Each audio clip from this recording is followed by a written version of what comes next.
বাংলাদেশের Saint Martin and every year একবার হলেও আমি ঘুরে আসবো সেন্ট মার্টিন থেকে ইনশাল্লাহ। অ্যান্ড এইবারও চলে গিয়েছিলাম তাই সেন্ট মার্টিন। এইবারের সেন্ট মার্টিন আমার কেমন ছিল ট্যুর অ্যান্ড আমি কোন কোন রিসর্টে ছিলাম, কোন শিপে গিয়েছি অ্যান্ড রিসর্টের এক্সপিরিয়েন্স আমার কেমন ছিল, সব কিছু নিয়ে থাকবে আজকের একটা blog.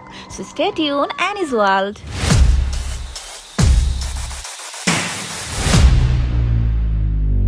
Welcome back Annie's world. আমরা অলমোস্ট চলে আসছি ঘাটে। এই তো আমরা কিন্তু বাস জার্নি করে আসছি এবার কক্সবাজারে, যেহেতু কক্সবাজার থেকে এখন শিপগুলো ছাড়া হয়। আমাদের বাস ছিল স্লিপার কোচ। এদিকে আমাদেরকে ইনফর্ম করা হয়েছে আমাদের শিপ ছাড়বে 10টায়। এখন সেন্ট মার্টিন যাওয়াটা নট ইজি, মনে হচ্ছে দেশের বাহিরে কোথাও যাচ্ছি, তার থেকে দেশের বাহির যাওয়া অনেক ইজি। আস্তে আস্তে তোমাদের সাথে ডিটেলস শেয়ার করব আরো কি কি বিড়ম্বনাতে আমাদের পড়তে হয়েছে। Stay tune. শিপ ছাড়বে 10টায় অ্যান্ড এইদিকে অনেক টাইম, দ্যাটস ওয়াই চলে আসলাম কক্সবাজার সুগারে। এখানে এসে আমরা অনেকক্ষণ আড্ডা দিলাম, আমরা ব্রেকফাস্ট করলাম সাথে অ্যান্ড কফি এনজয় করলাম, অনেক সময় কাটালাম, গল্প হলো। যেহেতু এখানে আমাদের ক্লোজ অনেকেই আছে, দ্যাটস ওয়াই তাদের সাথে মিট আপ হয়ে গেল একটা। নাও চলে যাচ্ছি এগিন ঘাটে। অ্যান্ড ইয়েস, আমরা যে ক্রুজে যাচ্ছি কর্ণফুলী ক্রুজ, অলওয়েজ আমরা কর্ণফুলী ক্রুজেই যাই। কর্ণফুলী শিপ আমার কাছে মোটামুটি ভালোই লাগতো, বাট এইবার যেটা হয়েছে টাইমিং এর একটা বড় প্রবলেম হয়েছে। তারা আমাদেরকে সেন্ট মার্টিন পৌঁছে দেয় 5টায়, আমাদের পুরো দিনটাই জাস্ট নষ্ট হয়ে যায়। এজন্যই বললাম যে জার্নি করে আমরা সেন্ট মার্টিন এসেছি, এই জার্নি করে আমরা মেবি আমেরিকা চলে যেতে পারতাম।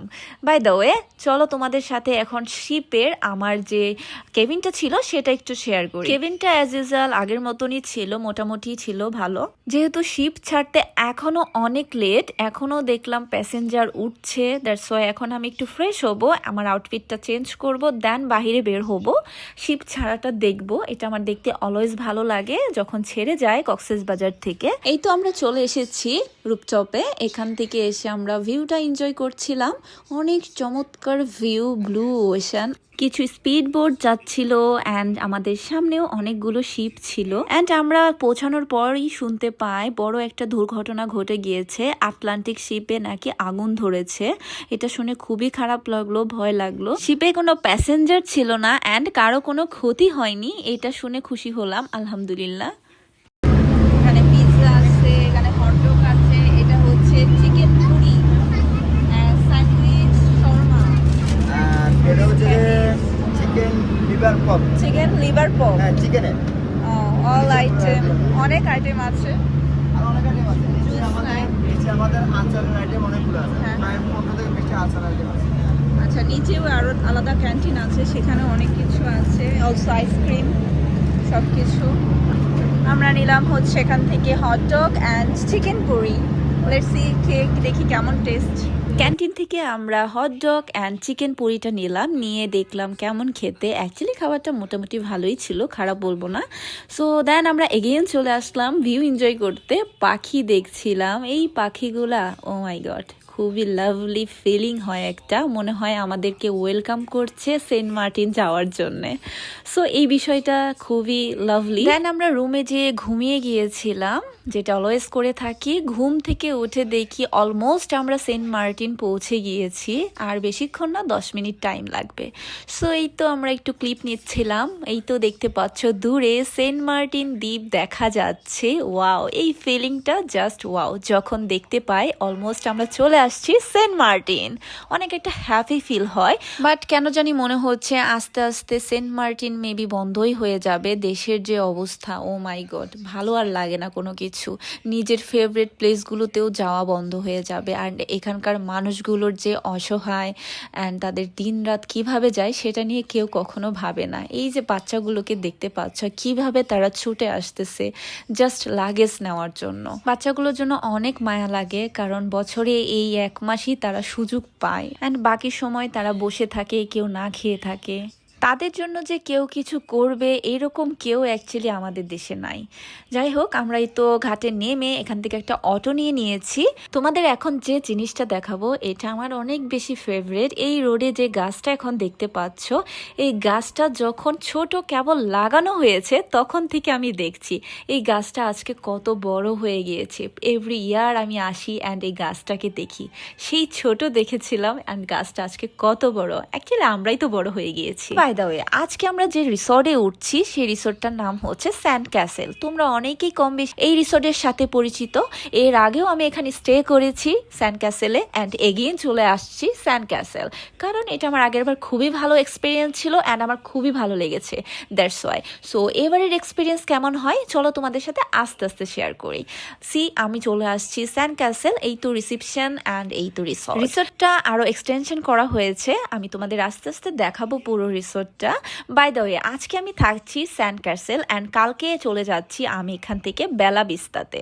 ইয়েস, আমি এবার দুটো রিসর্ট একসাথে কভার করছি। এটা আমি অলওয়েজ করে থাকি, প্রতিবার আমি দুটো রিসর্টে থাকি একদিন করে। সো আজকে স্যান্ড ক্যাসেল, কালকে চলে যাব বেলা ভিস্তাতে। সো চলে আসলাম একদম সরাসরি বিচে, কারণ একদম টাইম নাই, পুরো সানসেট হয়ে গেছে। আমাদেরকে নামিয়ে দেওয়া হয়েছে এখানে 5টায়। সো বুঝতেই পারছো একটু টাইম পাই নাই, তাই সাথে সাথে চলে আসলাম বিচে, জাস্ট রুমে লাগেজটা রেখে।